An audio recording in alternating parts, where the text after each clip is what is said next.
And for our online students, I'm going to give a recap. Exams are not graded yet. I'm going to get the bonus questions done tomorrow. You should see scores start to come in tomorrow or Wednesday, and I'll bring them back to hand out on Wednesday.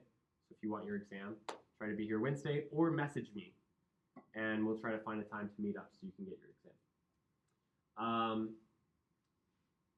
And then Unit 4, Module 6, Learning Objectives. I know this looks like a lot, but a lot of these terms are going to kind of come back in section 8, 9, 10, and 11. So we'll be leaning into these more later on. We're just getting introduced to a lot of things. Section 7 on alkenes and section 8 on alkene reactions. Now this is a lot, and it's just the beginning. We're going to have a number of other reactions in Unit 5. We're gonna know all of the reagents for these reactions by the end of this unit. We're going to be able to predict what products are made in a reaction, what reactant is necessary, or what reagent is involved, given all of this information.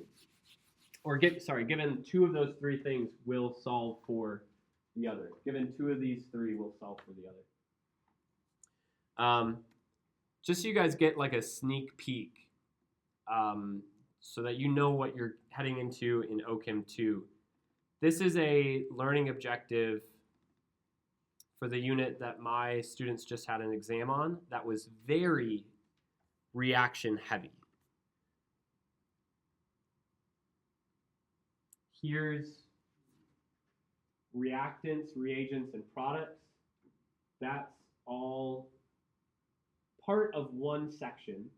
Here's actually more reactions. And then here are more. These are all just reactions that they have to know the reagents to. They have to know how they work. They have to be able to predict when they've been used. Here are more of them. And then at the bottom, it's actually just reactions. You'll notice I have a few things that say create a multi-step synthetic pathway. And then everything else is recognize reactants, reagents, and products. OCHEM 1 is introducing you to this. OCHEM 2 is just learning all of them and applying them. And it's not impossible. A lot of people will tell you that it's just going to be memorization. Memorization only gets you so far. Familiarization is really good. Implementing and practicing it is the best way to get to know it. So, an overview of an organic reaction.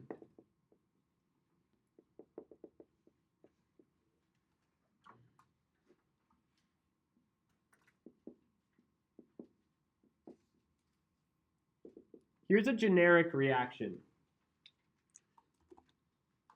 I have a reactant. Very nice.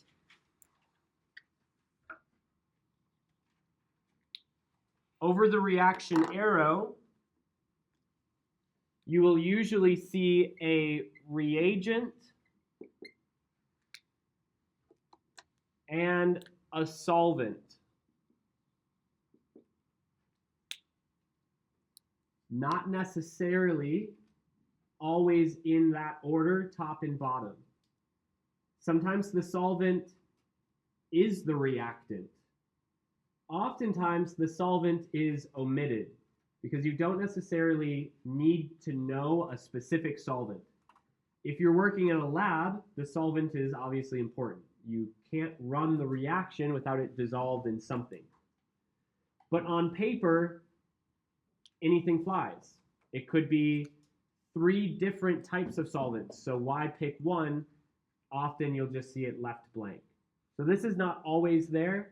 If it is there, it's often written underneath the reaction arrow.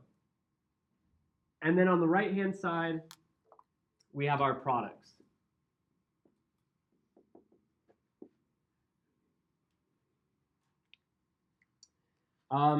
You guys will notice that this is a little bit different than what you see in general chemistry. For instance, this morning I just introduced my general chemistry students to chemical equations. So I gave them the equation for burning acetylene.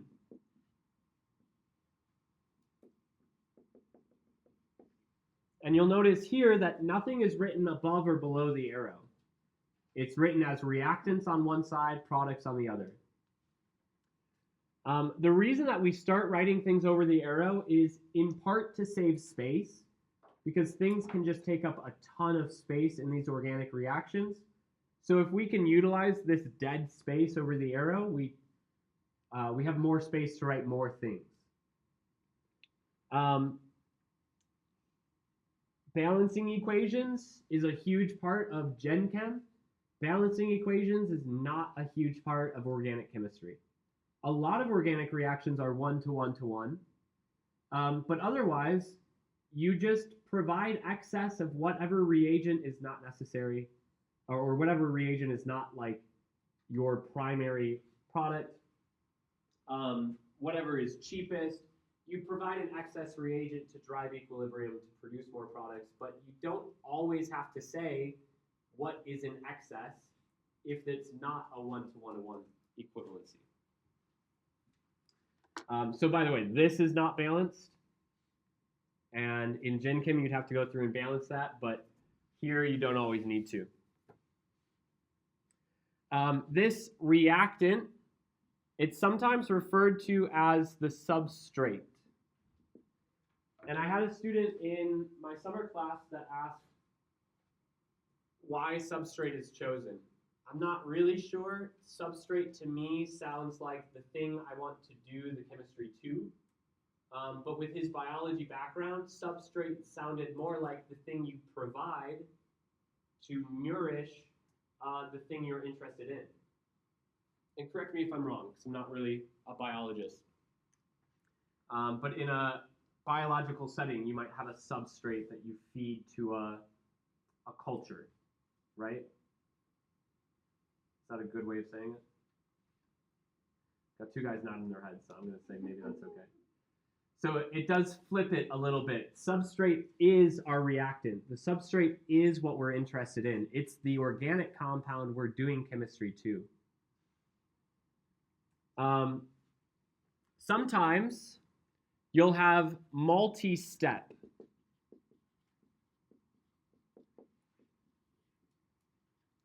And these multi-step reactions can actually just be written over the arrow with 1 and 2 labeled in front of them. So first, I'll introduce reagent Y, and then I'll introduce reagent Z, for example. For those of you that are in lab, this is saying first run a reaction doing all of this, then after the reaction is completed, mix in these reagents and run a new reaction doing this. You guys didn't really do that today with the essential oils lab, but it would be like saying first add diethyl ether and extract, second add drying reagent. If you added diethyl ether and drying reagent at the same time, you don't actually get the effects of the drying reagent. You need to add it later after the water is gone. Or next week when you run your first reaction substitution, it'd be like saying first add sulfuric acid and boil, second add sodium carbonate and neutralize. Whereas if you added them together and you didn't do a first, second, you don't have sodium carbonate or sulfuric acid anymore. They neutralize each other, and you don't get the benefits of those two steps. But so many variations here. Sometimes 1 and 2 are both written on top of the arrow. Sometimes 1 and 2 are both written under the arrow. Sometimes they want to show whatever compound is shown after step 1 before step 2, in which case you just elongate it. And you have R reacts with Y to give some intermediate before Z is introduced to give you P. Lots of variations. In fact, one thing I like to do in this section is just kind of explore with you guys.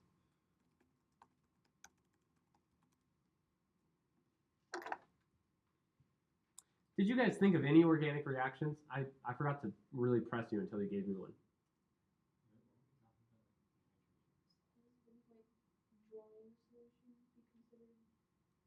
Like what you did today in organic chemistry? Yeah. No, not a chemical reaction because nothing changed chemical composition. You did hydrate a salt by pulling water out of the organic layer, but no chemical bonds formed. Nope. Try. Krebs cycle is tons of organic chemistry, absolutely.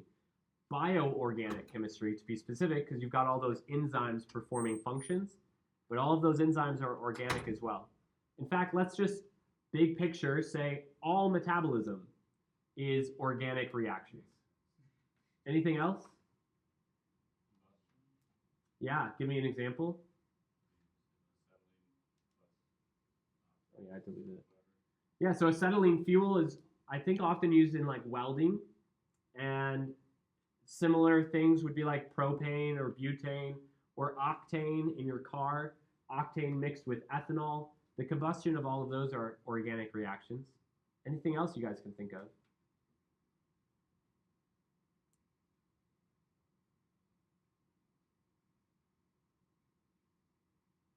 It's a pretty good number. Others might feel a lot more new to you. You burn things all the time, you metabolize things all the time, but you're never necessarily running acid-base reactions. So, go away.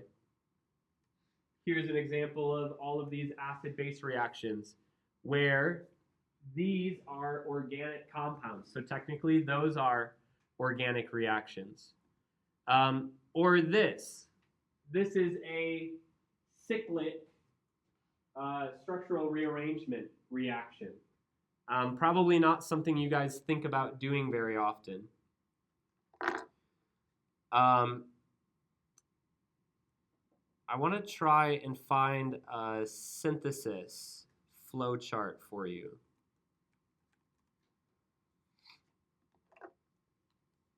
Here we go.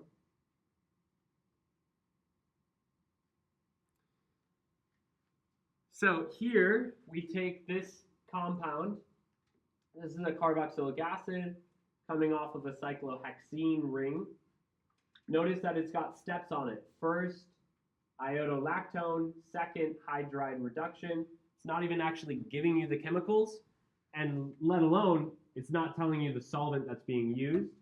But after those two steps, you can see that the alkene is converted into an epoxide. Then, 3 steps before we see that the alkene is regenerated on 2 new carbons and a ketone is made. Then we've got 2 more steps, and actually this cyclic structure turns into a bicyclic structure. We can still kind of keep track of where some of the carbons are by looking for this. Our carboxylic acid got turned into an alcohol. This is a protected alcohol, and we can see that that protected alcohol is there, and our ketone is still here. So here's that original 6-membered ring. Here's 2 new carbons that got added on. Baeyer-Villiger oxidation takes ketones and makes them into esters at the more substituted carbon. And then we've got another 2 steps before the ring opens up, and we have this, what looks like similar to kind of a sugar, a polysubstituted cyclohexane ring. If you are someone that's going into organic chemistry, you'll learn all about all of these dead people's names. And even in OChem 1, we're going to learn the names of quite a few dead people. And we're going to draw structures, although we're not going to draw structures that are quite this complex. But we're going to show essentially the transformation of functional groups. You guys noticed maybe while I was in there, I was describing the things that I noticed. Ketone goes to epoxide. Epoxide becomes an alkene and ketone. I said ketone here, I meant alkene. I also noticed the carboxylic acid becomes an alcohol. This is kind of what organic chemistry is. You're spotting the difference. What functional group do I have in the front? What functional group do I have at the end?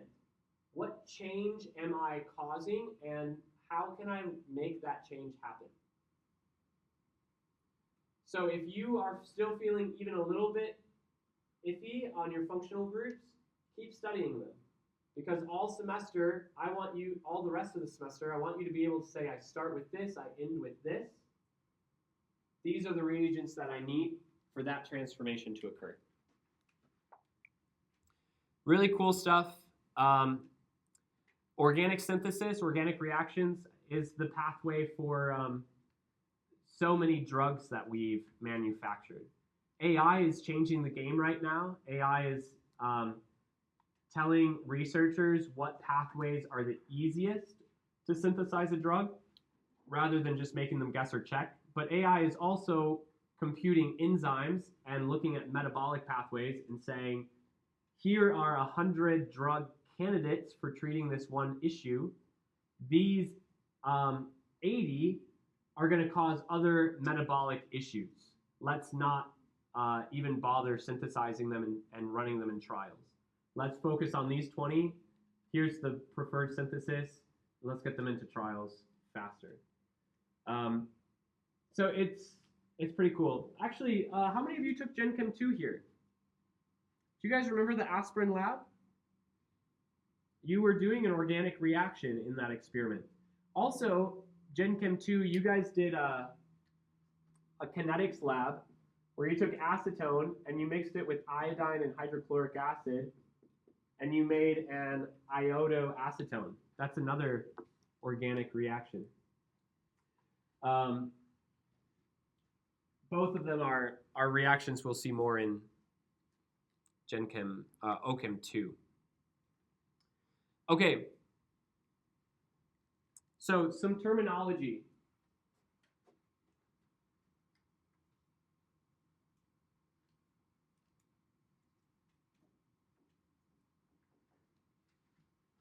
I like to say that we can break up most of our organic reactions into 3 classes. There are more.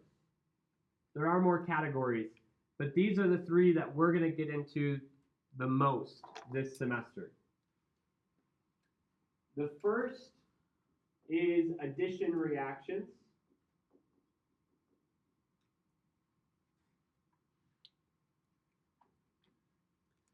The characteristic of an addition reaction is that atoms or groups of atoms are added to a compound. In order to add groups to a compound, that compound must be unsaturated. So a degree of unsaturation, a DOU, typically a pi bond.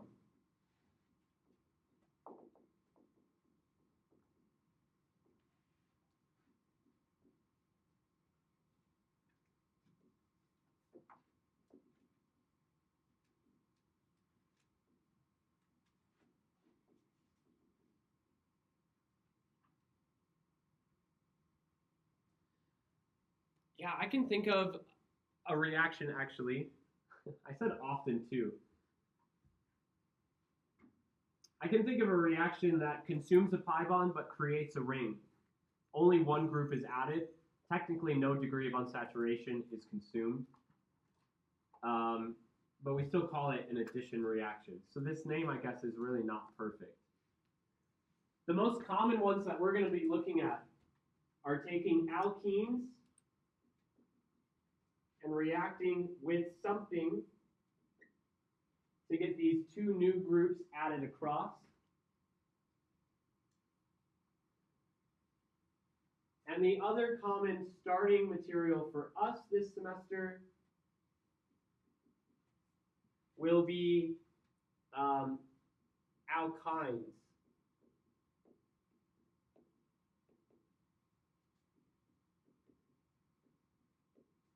If we run alkynes in an excess of this generic reagent AB, then we can actually do 2 equivalences of addition reactions.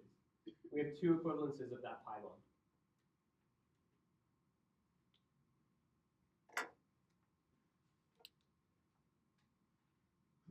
If I have addition reactions where I can add groups, then I must have subtraction reactions, and we call them elimination.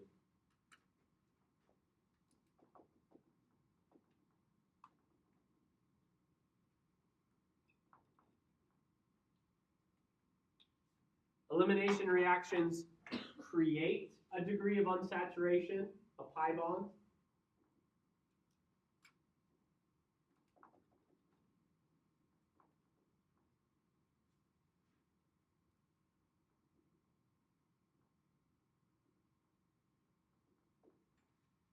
And we have to remove two groups in order to do this.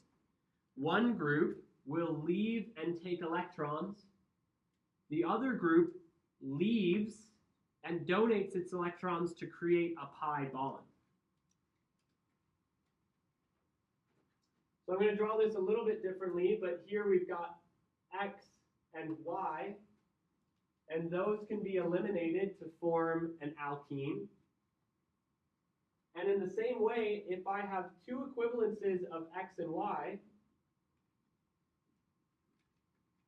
then I can run two elimination reactions and I can synthesize an alkyne from it.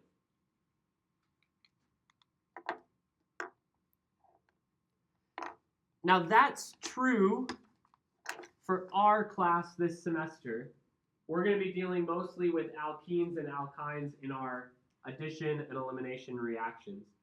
But technically, there are a lot of reactions in organic chemistry that consume pi bonds or create pi bonds, and then we categorize them a little bit differently.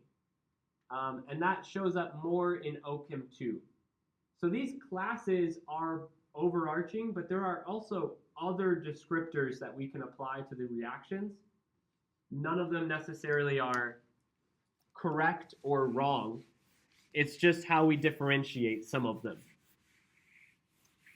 The third major type is the substitution reaction.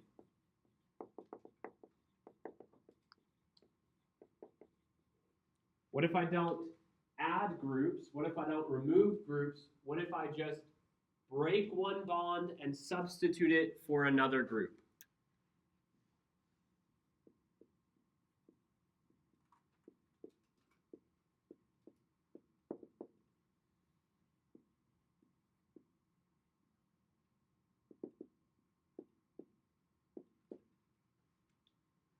Sometimes you can think of substitution reactions as one group is added, one group is eliminated. In OChem 2, we actually see reactions that proceed by addition across a pi bond, followed later by elimination to reform a pi bond, resulting overall in substitution. In OChem 1, substitution reactions often happen a little bit differently. We'll see things like this group X reacting with Y is substituted. Let's call this Y minus, and we'll produce X minus as a byproduct. That group X leaves, that group Y joins. Substituted X for Y.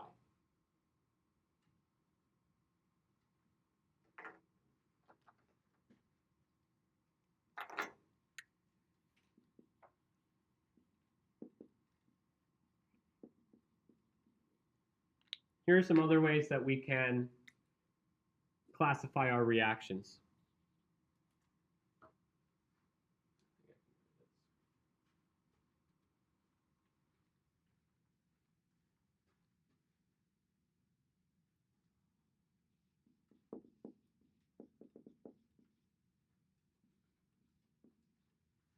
Oxidation in organic chemistry is often written with O in brackets, to say that we are increasing the concentration of oxygen or concentration of bonds to oxygen. You guys remember oxidation from Gen Chem, hopefully. Oxidation is what?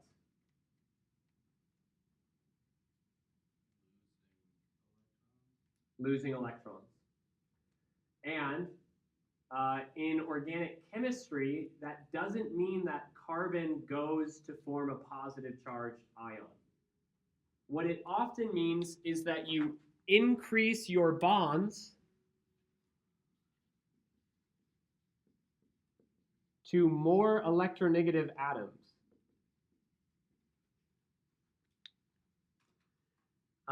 Let's take, for example, methane, CH4,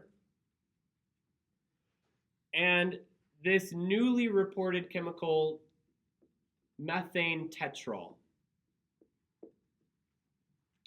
We could have also gone to like formaldehyde, formic acid, carbonic acid, but methane tetrol was just reported this year, so I think it's fun to talk about it in context. The oxidation state of carbon in methane can be calculated by taking a -1 for every atom that is less electronegative and taking a +1 for every atom that is more electronegative than carbon. In methane, all 4 of the atoms bonded to carbon are less electronegative. So carbon takes electrons from each hydrogen. Overall, that gives it a formal charge of, an oxidation state of -4. Is carbon actually a -4 ion? Does it even have a formal charge here? No. This is an oxidation state. It just says, relative to other carbon atoms, this one gets a lot of electrons from the things it's bonded to. Then we look at methane tetrol, and for every atom carbon is bonded to that is more electronegative, it loses electrons. It loses electrons to each oxygen in the compound, which gives it a +4 oxidation state. Still no formal charge.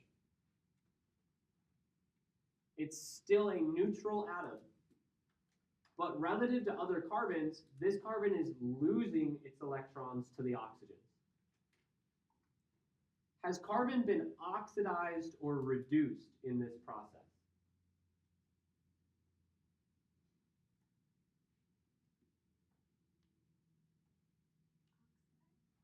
I hope so, right? It's bonding to a ton of oxygens now, so it's been oxidized. And if oxidation is a loss of electrons, carbon has -4 electrons over there, and now it has positive charge, +4 electrons over here. It has lost its pull on the electrons. In fact, it's lost its pull on all 8 of the electrons surrounding it. This is saying that carbon has a -4 oxidation state to +4. That's an 8 electron oxidation. Highly oxidized. Okay, what about from methane to formaldehyde? What is the oxidation state on carbon in formaldehyde? Raise your hands.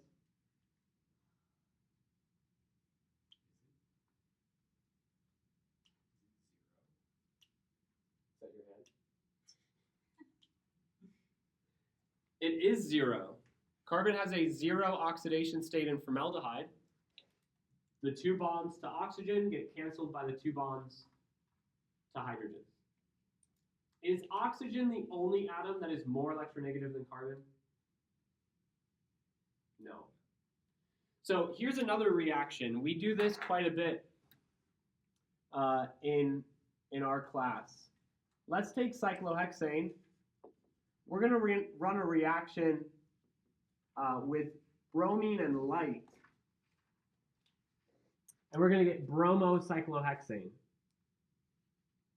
Has that carbon, the carbon that becomes bromocyclohexane, has that carbon been oxidized, reduced, or neither?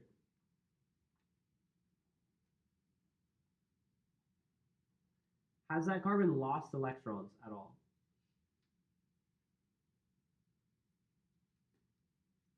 Are we saying that bromine is equally electronegative to carbon?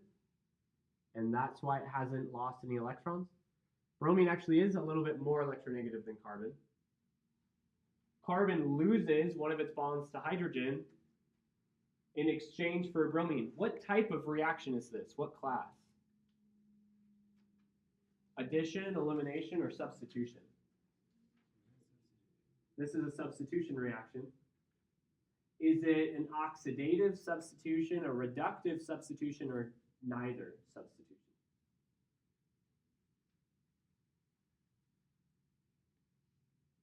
Bromine being more electronegative steals electrons from the carbon, which means carbon is now more oxidized than it was before. The carbon here is -2. It's stealing hydrogen's electrons, doesn't steal carbon's. And here, it's 0. It loses electrons to bromine, it steals electrons from hydrogen, it doesn't have any effect on the other carbons. From -2 to 0 is a loss of electrons, oxidation.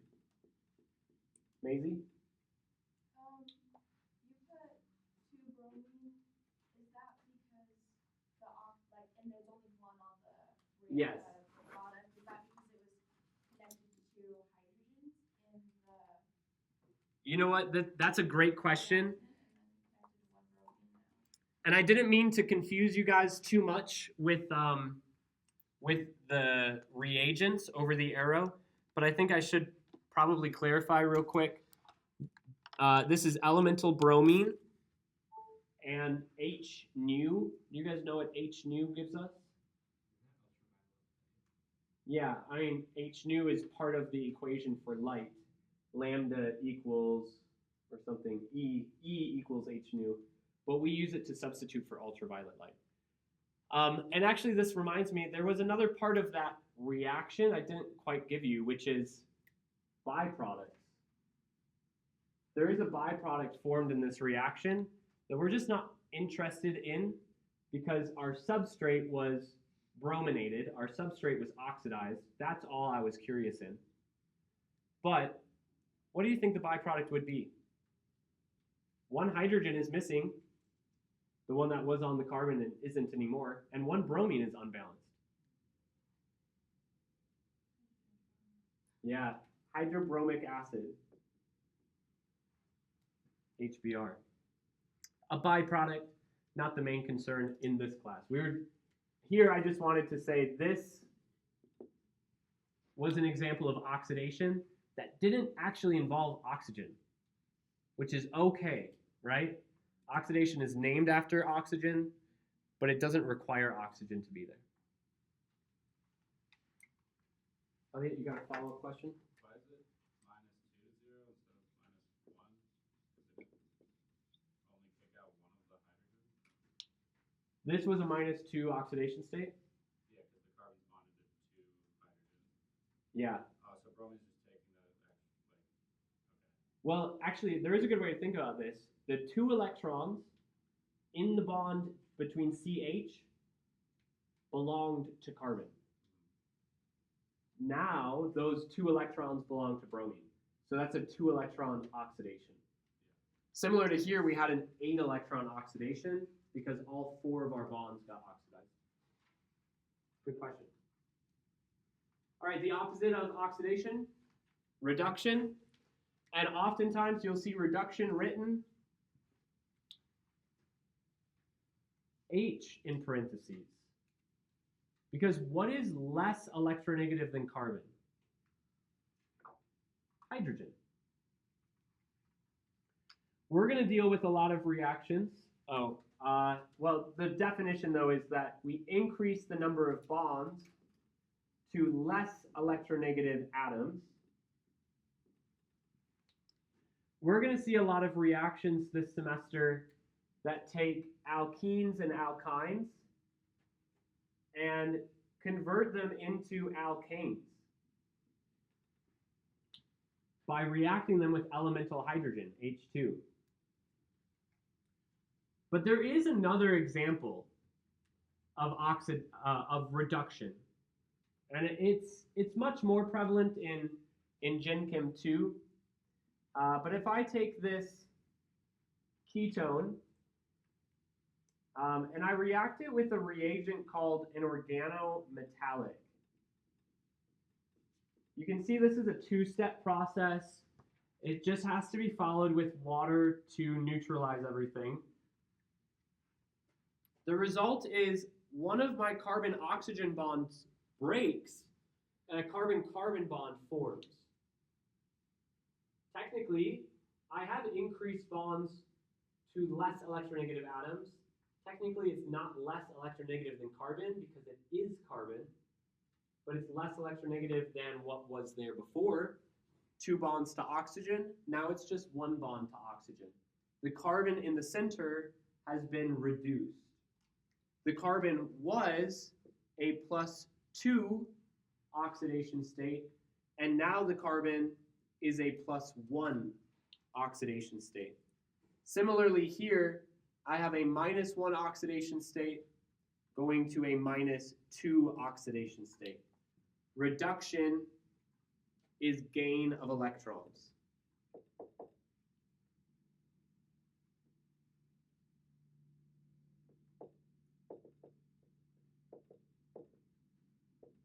It's not as easy as just looking at Fe2 plus to Fe3 plus and saying, did my cation gain or lose electrons?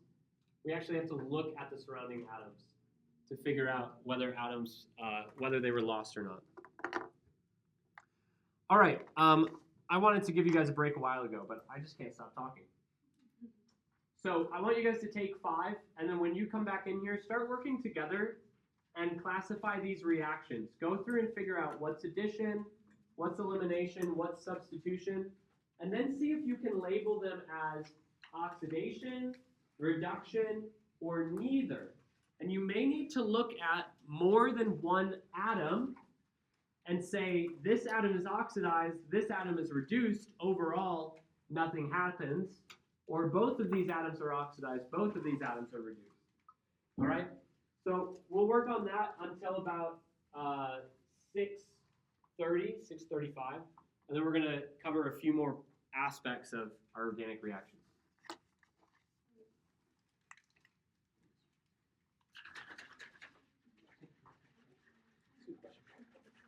Is the reason that we're dealing with pi bonds mostly, is it because rings just take so much more energy? Yeah, well, actually, we're going to cover that in section 7 on alkenes. We're going to look at MO theory again. Lovely. But pi bonds are higher energy HOMOs, the highest occupied MO. So they are the electrons that leave first. Right. And they are lowest energy LUMOS, the lowest unoccupied MO. So they are the ones that accept electrons first. Okay. So pi bonds always break before sigma bonds.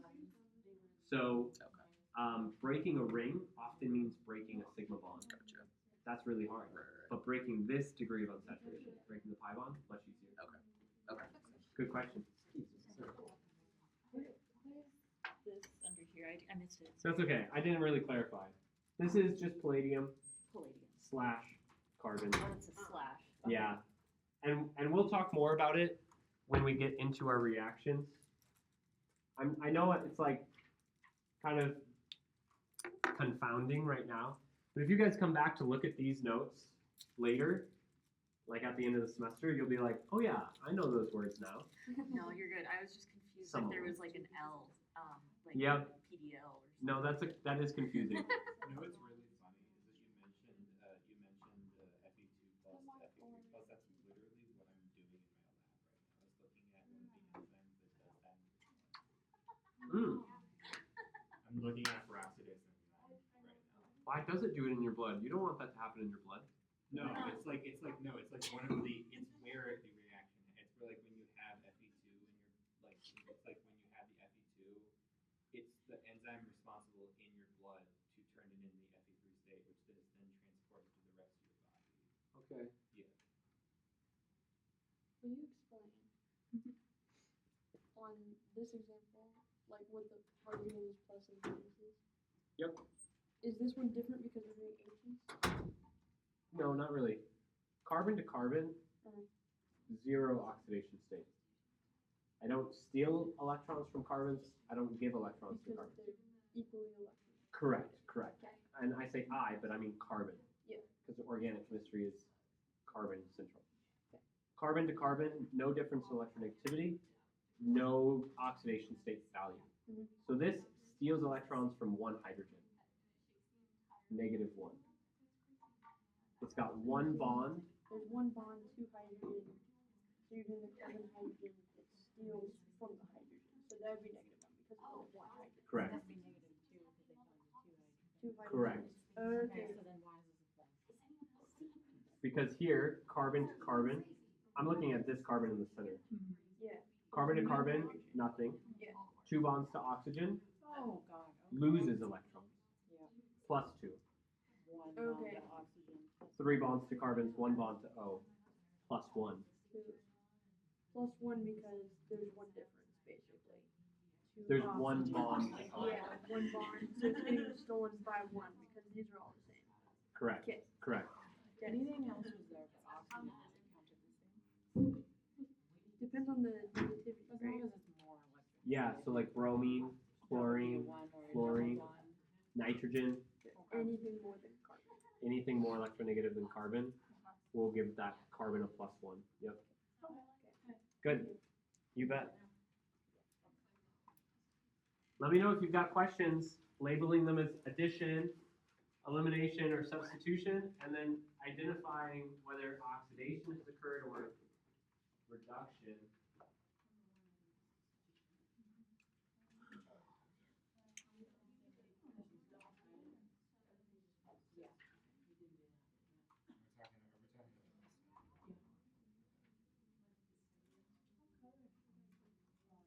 Well, let's go back to our bond line assumptions. Yeah, there's a Every N There's and a, every N is what? hydrochloric acid forming. Unless otherwise specified. It's not specified, so it must be and then there's as many hydrogens needed to satisfy octets or charges. So how many hydrogens there? That's it.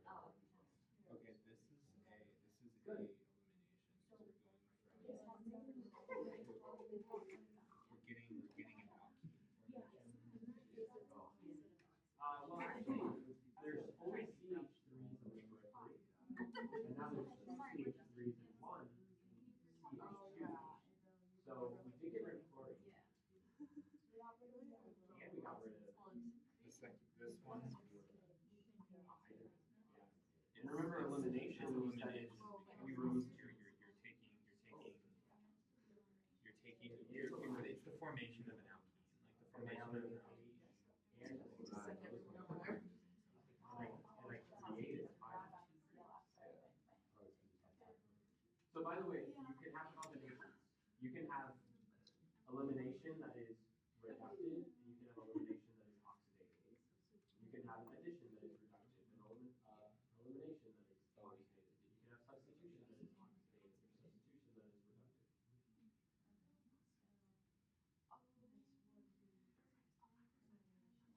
Good. No. Yes, because there's the removal of the alkene. Yeah, because and I didn't mean to say, I said it there too, or neither. Oh, sorry. Here's why I changed it. I lose a bond to a more electronegative atom, and I lose a bond to a less electronegative.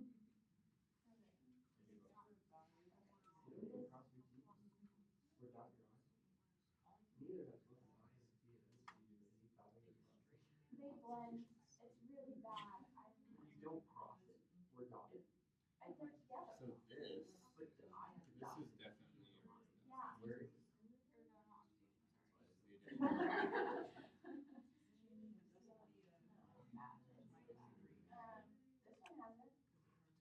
Good. Good. Yeah, Work together and see if you guys can prove that what's in black is happening. That you are adding groups or removing groups or substituting groups. Honestly, I would go through and label first as addition, elimination, substitution. Then come back and see what is being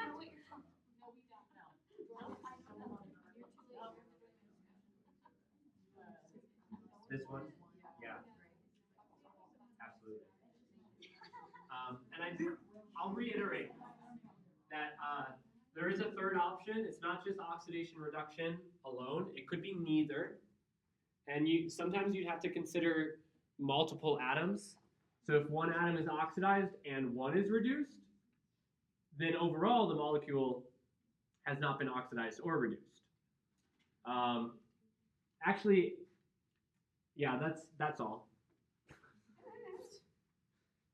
So it's okay to say neither for these as well.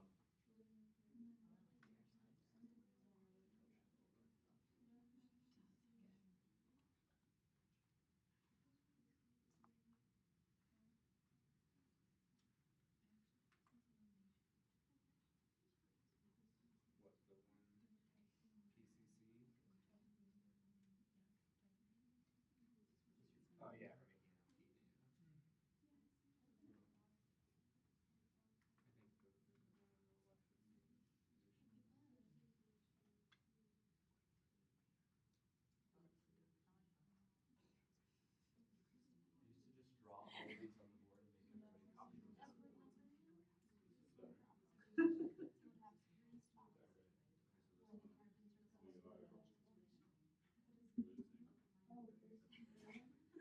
Oh yeah, we're making alkene.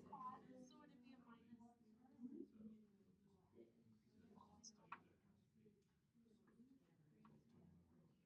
I used to just draw all of these on the board and make everybody copy them. Yeah, there's you're breaking the trend. You know what? Yeah, if you wanted to like say both. Which means that we're hydrogen substituting two sides. That is so much. That is so much. That you Yeah. have to put in there just to have Um, two hydrogens added to that chain. And Oh my god. we're going to talk about a term, intermolecular and intramolecular. And I think that's probably why it can be both. Because you're actually considering the change of two different carbons. One carbon is going through addition. One carbon is going through substitution. Actually, the same thing kind of in this last example. The CH3 in VBR, that's going through substitution if you're tracking it. It substitutes a bond to Mg for a bond to carbon. But the carbon to carbonyl goes through addition. So depending on Oh, whose it's forming. Yeah, it's perspective forming. you're analyzing it from, it's kind of both. Good choice. I see.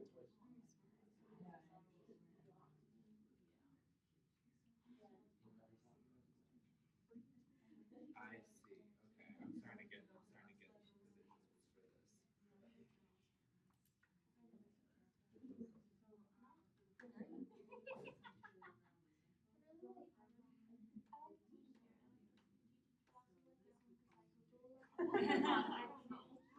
Good, good.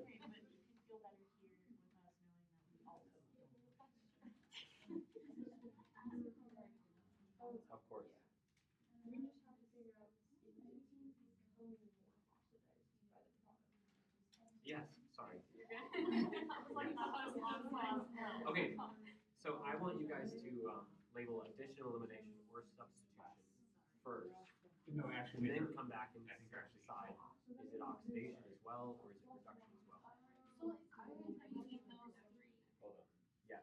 and So like you can have an oxidative addition, you can have a reductive addition. You can have a oxidative elimination, you can have a reductive elimination. Here, we can use this. No, that is true. You can have an oxidative substitution, you can have a reductive substitution. So all can be true, which is why I wanted you to classify the reaction, then label oxidation or reduction. And I was going to stop in and tell you because you had labeled this as reduction, but you didn't actually classify it, right? So what type of reaction is happening there? remember the Elimination. smaller, the second, Because we- second row. Kelsey, can you use what's in black under elimination to prove that this is elimination? Great. what we were thinking first time is because you have to, it's not too oxidized. Yes. Does Yeah, it? because this is. Well, I guess it would. So it's a neutral. Oh, not really. It doesn't remove the carbon of the methyl just the hydrogen of the methyl group. Yeah, it takes a methyl to the CH2. The carbons are all there. 4 carbons in the starting material, 4 carbons in the product. But 1 hydrogen goes away. And that's an assumed hydrogen, right? So it's easy to miss it and say, oh, I just lost chlorine. Now, if you guys were calling that reduction because I lost a bond to a more electronegative atom, which is kind of the same as gaining a bond to a less electronegative atom, but I also lost a hydrogen. So if I lose a chlorine and I lose a hydrogen, nothing happens. It's net neutral. It's not oxidative or reductive. 1 carbon gets oxidized, 1 carbon gets reduced. Overall, the molecule doesn't have anything. So a bit of a confusing thing. If you were to look at 1 carbon in particular, you'd be right. Yeah. But if you were to look at the molecule as a whole, neutral or neither. All right. We're going from +1 to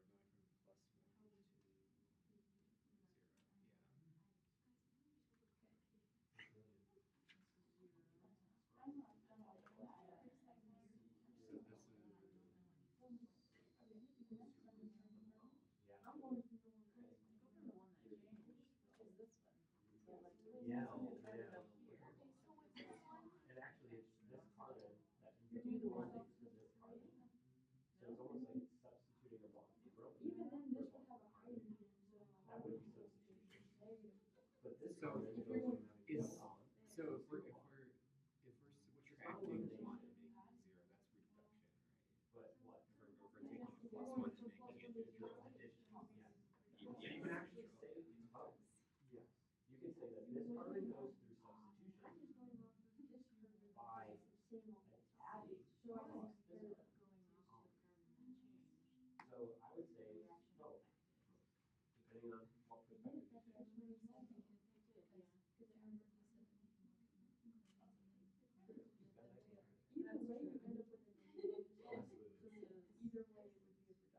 Yeah. Reduction and addition, great. And, no, this one, yeah. Oh, are we saying this is because Exactly, yep, you've increased the bonds to hydrogens directly. Oxidation and elimination, great. Reduction and addition, great.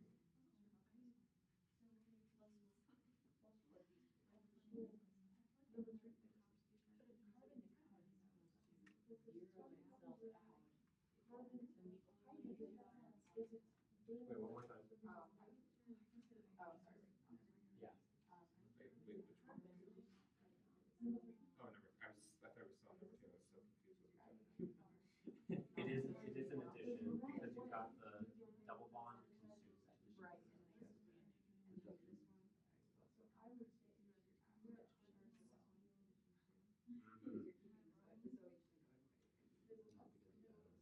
Oh, I drew it wrong. Are we saying? So we're looking It's at. actually supposed to look more like this. We're looking at the carbon that has the alcohol attached to it, right? I lost a carbon. Okay. But this oxygen does bond with this carbon here. The bromine bonds here, so it is an addition reaction. You could, in a way, say that the oxygen goes through substitution. It substitutes its bond to O for its bond to a carbon. So that way it's substitution. And actually, I was talking to these guys about how sometimes a reaction could be both, depending on what atom you're considering. Like this carbon is kind of going through substitution, substitutes its bond to bromine for a bond to carbon. But this carbon is going through addition. Wait, are you saying for number 3 that it's reduction? Wouldn't it be oxidation? Pi bond goes away. Wouldn't the oxygen be taken? You bet. All right, any last questions before we move on?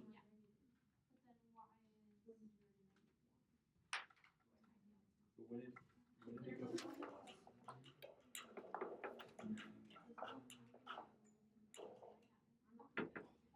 This is so confusing. Yeah. I think I see what you're saying.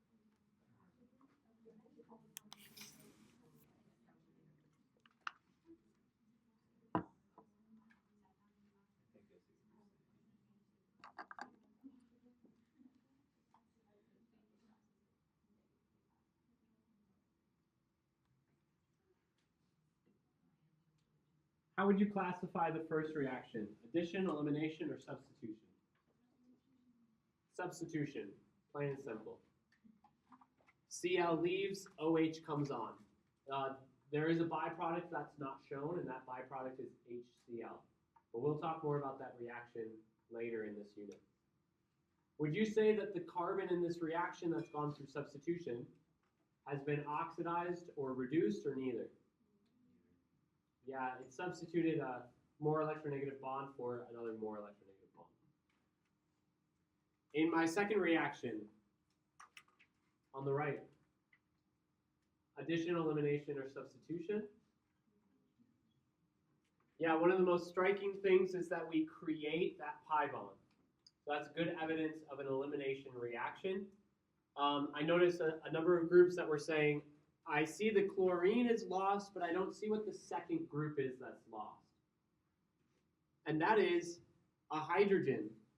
A CH3 becomes a CH2, so I lose H and Cl. There are byproducts here. It's actually water and sodium chloride.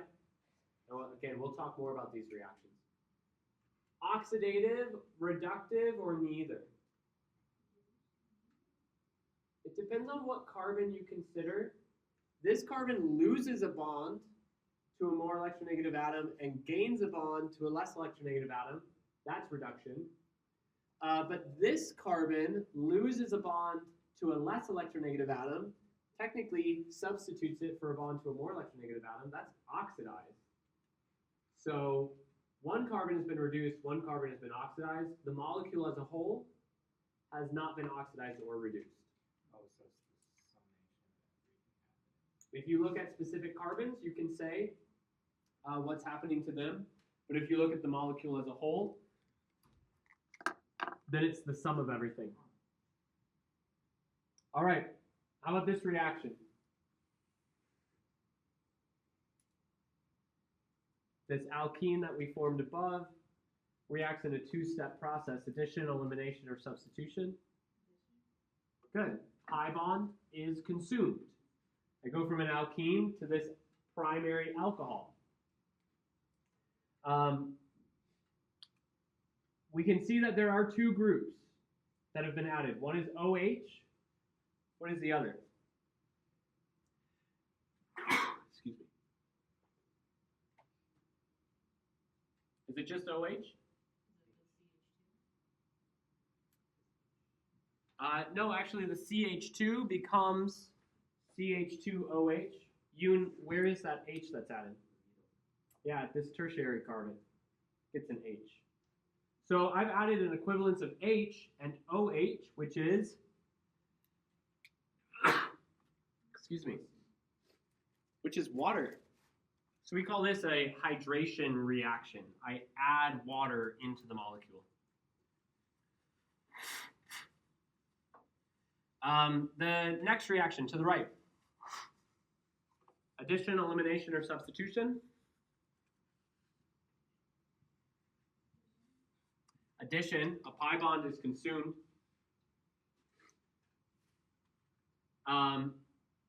Oxidate, oh, we didn't really cover this one. Oxidative or reductive for the hydration reaction? This carbon's definitely oxidized, right?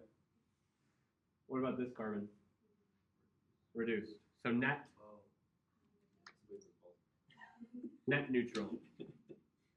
Neither oxidative nor reductive. And for this addition reaction, where I add a bromine and an ether, oxidative, reductive, or neither? Yeah, both carbons here are oxidized. They both increase bonds to more electronegative atoms. All right, now down on the left, ketone reacts to form an alcohol. Addition, elimination, or substitution?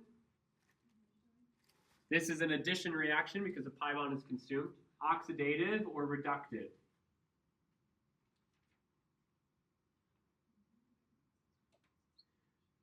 It's not neither. Maybe you're thinking about from the perspective of the oxygen. But the oxygen stays with a less electronegative atom. It loses a bond to carbon, but it gains a bond to H. So the oxygen is not oxidized or reduced, but the carbon increases its bonds to hydrogen. So the carbon has been reduced, increases bonds to less electronegative atoms. You guys confused on that at all? You see it? Yeah, you're taking in sp2 carbon and making sp3. I mean, no, that's not what I'm saying. I'm saying that I'm taking a carbon to oxygen bond away and replacing it with a carbon to hydrogen bond. So I am reducing that carbon.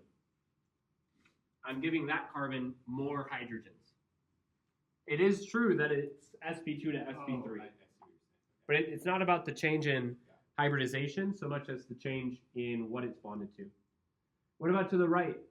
Alcohol reacts to form an aldehyde.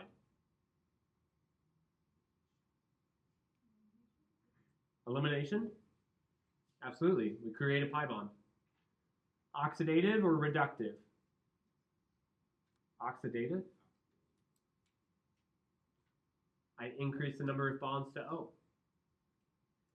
By the way, in OChem 2 is when these reactions become more prevalent. It's very unlikely that you'd enter an OChem 2 class and someone would say, look at this addition reaction, or look at this elimination reaction. Instead, they'd say, look at the reduction of the ketone. Look at the oxidation of the alcohol. So they still fit in these classes, but the terms that you decide to use, it kind of varies depending on the context and I guess the powers that be. Can someone tell me the change in functional group that happens here?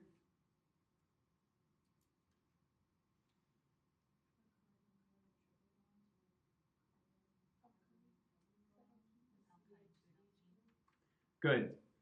And the terminology there would be the alkyne transformed to an alkene. Addition, elimination, or substitution. Yeah, I take one of the two pi bonds and I consume it. So that's addition. I could have done another addition. Why does it take so many chemicals? Yeah, by the way, when we learn about this in class, we're going to call this H2 and Lindlar's catalyst. I'm not going to make you memorize these chemicals, but it is these chemicals that are catalyzing this reaction. We just abbreviate it as Lindlar's. For the most part, I'm not happy with putting the names of dead men in our class, but to sum this up, I'm not mad about it. Oxidative or reductive? Or neither? Yeah, reductive. Both carbons increase bonds to less electronegative atoms. Okay, now there were a couple of terms that I wanted to introduce you to. Other things that describe our reactions. So far, all we've seen are reactions between two molecules. But now I want to compare intermolecular reactions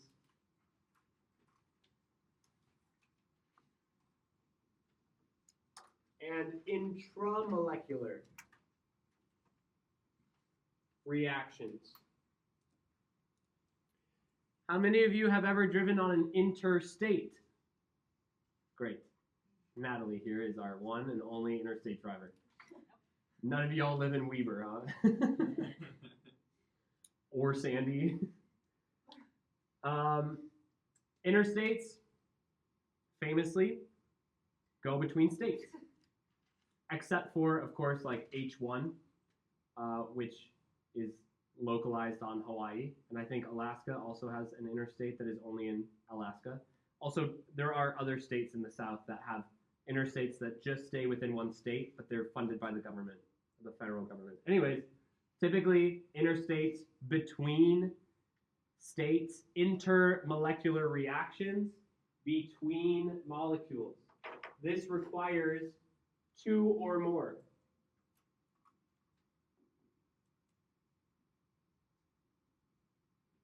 And I'm actually going to say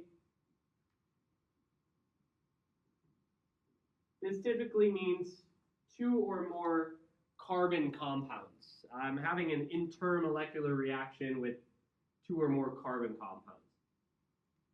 We're not always looking at those inorganic reagents that are listed above the arrows all over the place here. Intramolecular. Has anybody played intramural sports before?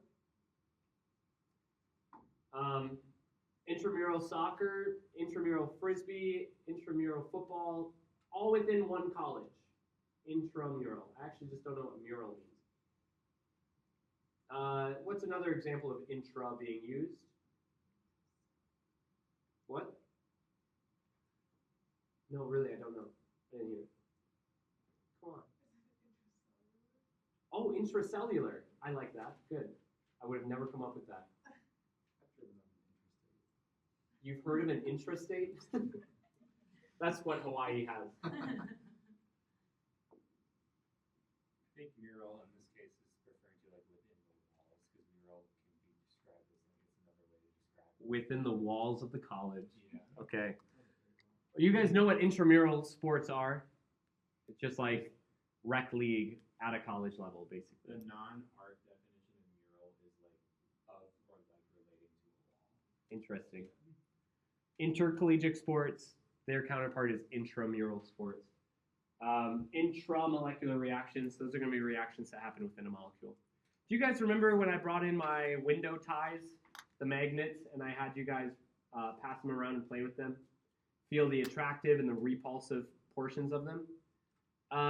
If you took two of them and you brought the opposite ends together, that's an intermolecular reaction. You're creating a chemical bond between those two groups.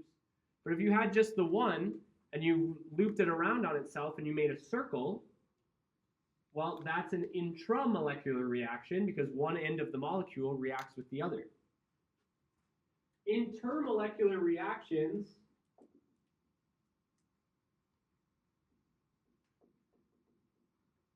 these usually give us some sort of linear additions.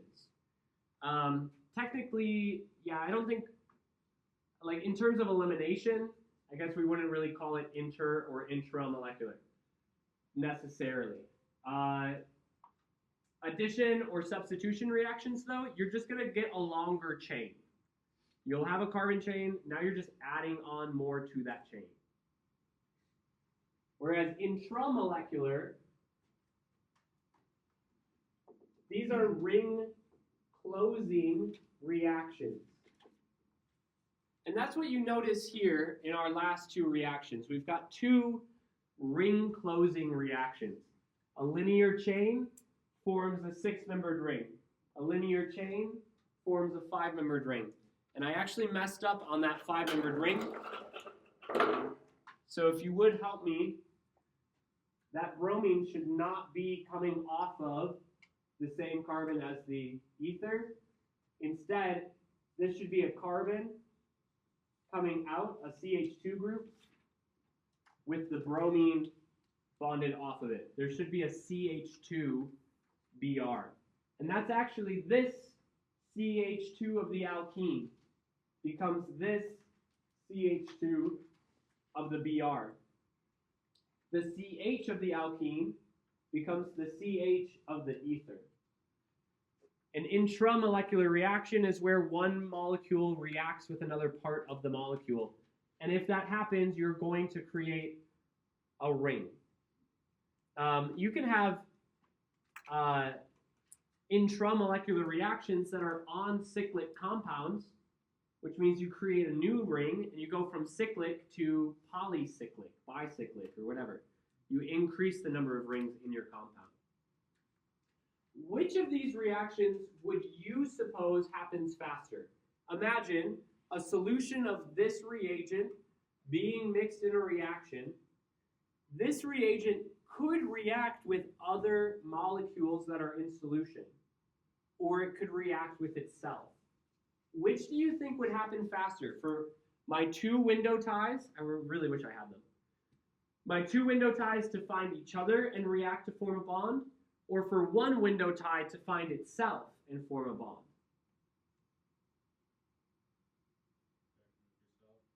Reacting with itself is a lot easier.